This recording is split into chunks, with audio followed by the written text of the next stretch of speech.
Hey, it's Soul with a not Warcraft video. OMG. I'm here to give my early takes on Diablo Immortal, the long-awaited, the long-loathed, the long-mocked game that just came out from the Blizzard team. I've gone through, I think, 2 acts, I believe. I got introduced to most of the game systems, I got a look at the monetization scheme, and most importantly, I played the game.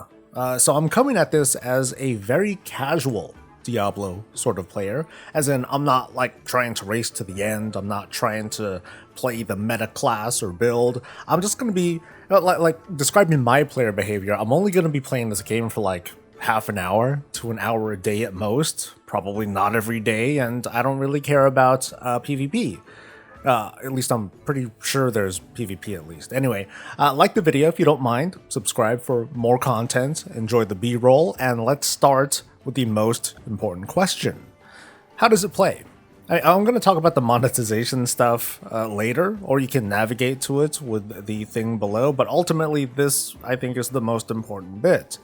So I'm playing the PC beta version, which just came out as of this recording, and it feels a little bit janky on the controls on the mouse and keyboard, but it's definitely trying to feel like a Diablo game, just with extra targeting reticles as if you were playing on your mobile device, which it happens to play just fine. But when I hooked up a controller to it, ooh, it felt much better, much more natural. So as a first playthrough, predictably, Diablo Immortal feels like a face roll anyway, regardless of the controls. At early levels, it does happen to feel faster paced than previous Diablo games. You just have more cool powers early on. There's stuff flying around, there's destructible environments, it looks and feels very familiar, and all of this adds flavor. And there's a pretty high graphical fidelity as well. So I play as a necromancer in this footage, as you can see, and it felt pretty darn good, tearing through mobs and exploding corpses and watching my skeletal mage tear through mobs.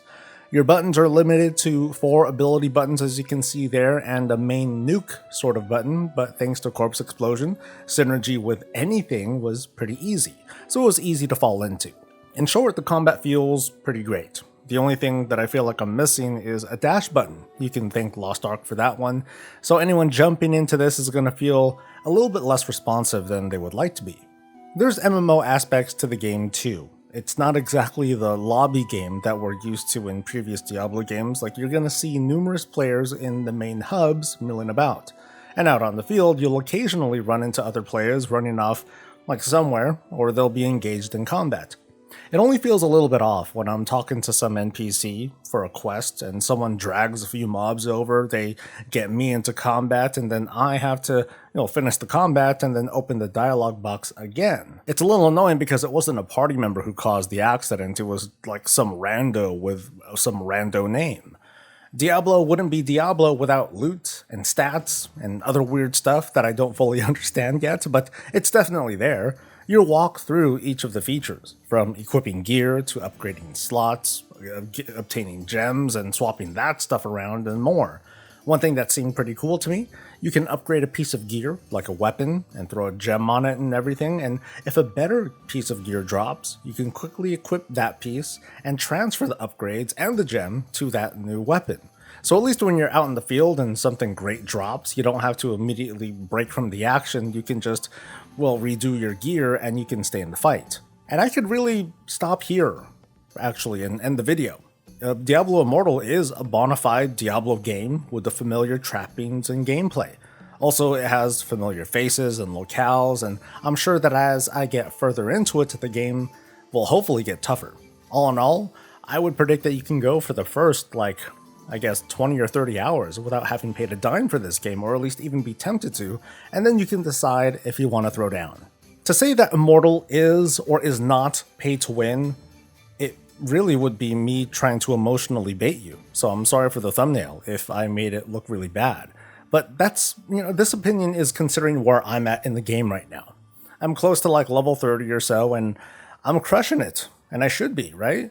So I'll first start with my impressions of the monetization, and this early on, it's very non-intrusive compared to other mobile games. When you're at this main menu, you can see a whole bunch of different things, and first off, opening up the Battle Pass menu shows stuff that you've earned throughout your adventures, and also it shows you the stuff that you could be earning if you get like this premium Battle Pass.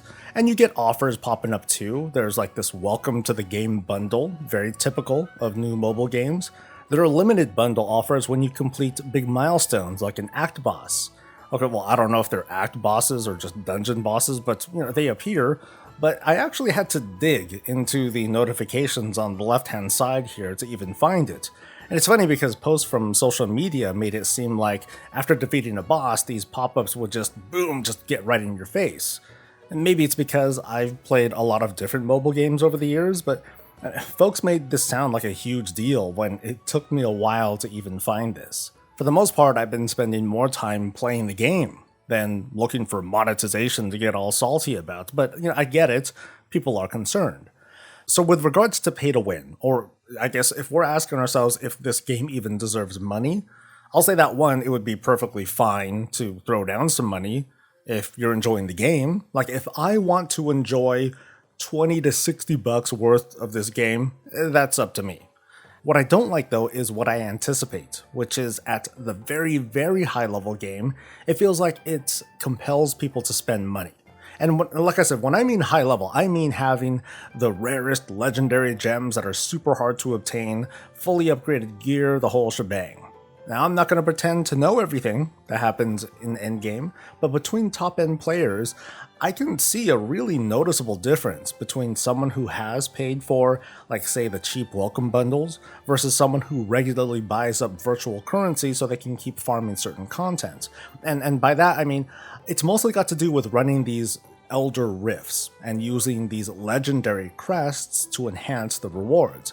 For non-whales, I guess, these legendary crests don't take too much work to obtain, but it is extremely slow to obtain, like super time gating, to the tune of I think you get maybe 1 or 2 a month from regular play.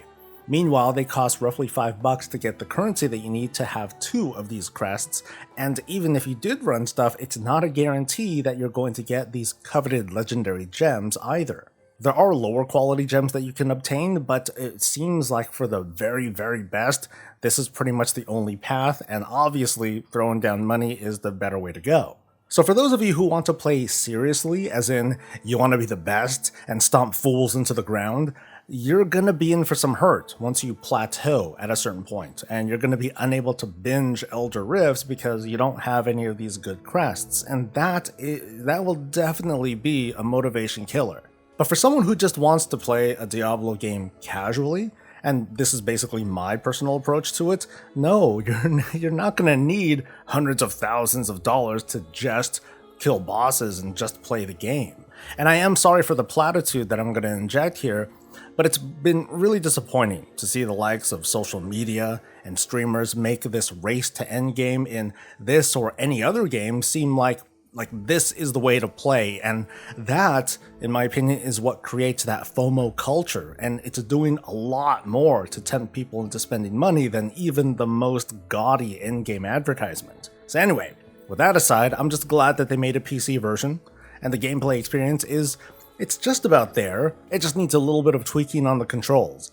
And when it comes down to it, over time, I'm probably going to throw down probably like $30 or so over the next few months.